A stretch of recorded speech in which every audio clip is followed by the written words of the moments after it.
when you get to know an animal really well and you can actually enter its world, start hearing things that you didn't realize were there, you start feeling the wind on your skin, and it's like seeing the world in Technicolor. You become alive.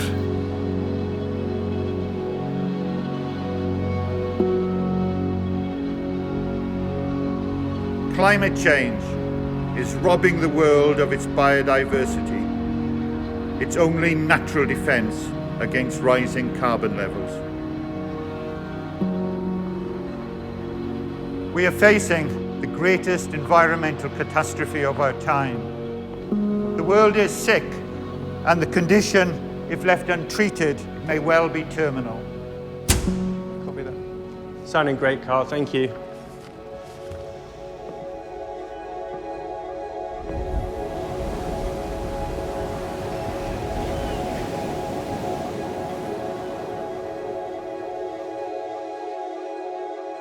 As I was growing up, I used to sit there and dream about what may be possible in the future. I didn't want to be an objective scientist watching through binoculars. I wanted to go out there and be part of it. I heard about the plight of the Mauritius kestrel in the early 1970s and that it was likely to become extinct. I remember thinking I could save that. I had a telephone call saying that a job was coming up in Mauritius. And that was the moment I knew that my life was going to change forever. I just remember thinking, wow, this is great.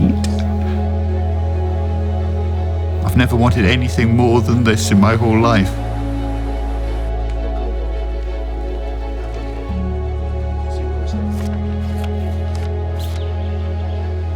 When I saw the Mauritius kestrel, I was just blown away. It was such a dynamic, lovely creature.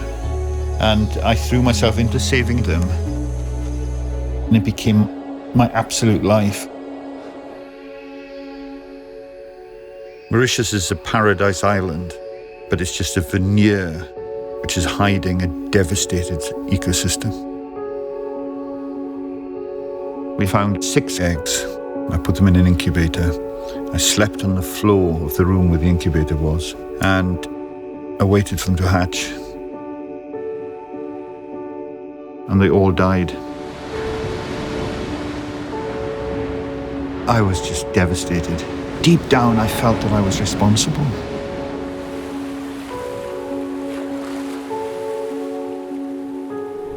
The funding organizations pulled out.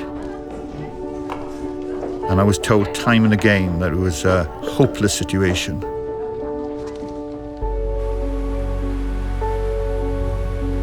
I remember as a child in Wales, I was breeding kestrels in my back garden.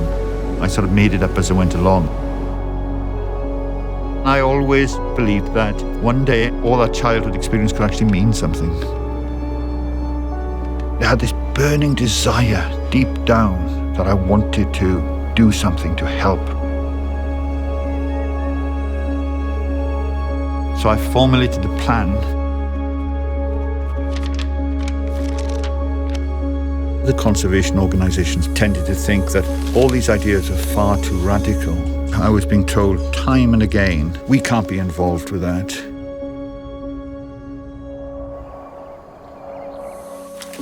I went and took the last clutches of eggs from the last 2 pairs of Mauritius kestrels. I was taking huge risks. I thought, I can't allow the Mauritius kestrel to become extinct. I can't be involved with that.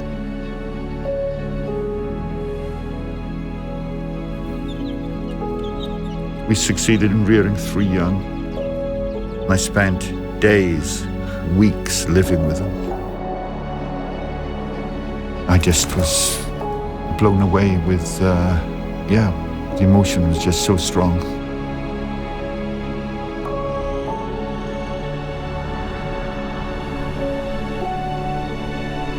Once the world's rarest bird, we now have several hundred. To know that they're there, I think, is absolutely wonderful. We developed this community, and it was an amazing feeling. You're bringing in people who really want to make a difference. You've got huge amounts of passion and drive. People who want to change the world. What we've done with individual species is driving the restoration of whole systems of animals and plants. One of the most effective ways of reversing the catastrophic effects of climate change is to restore natural habitats.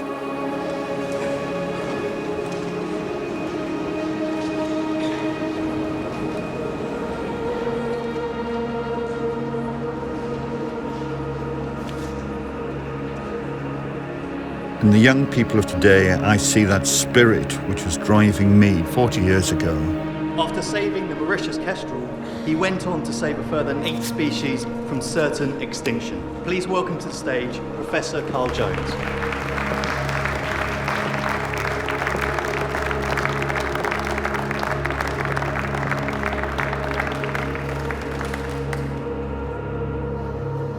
I'm sure that many of you here today have come to hear me talk about the problems facing the Earth, and that we are looking towards a very bleak future.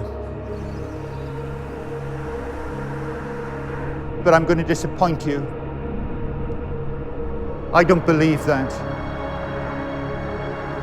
I believe there's tremendous hope for the future.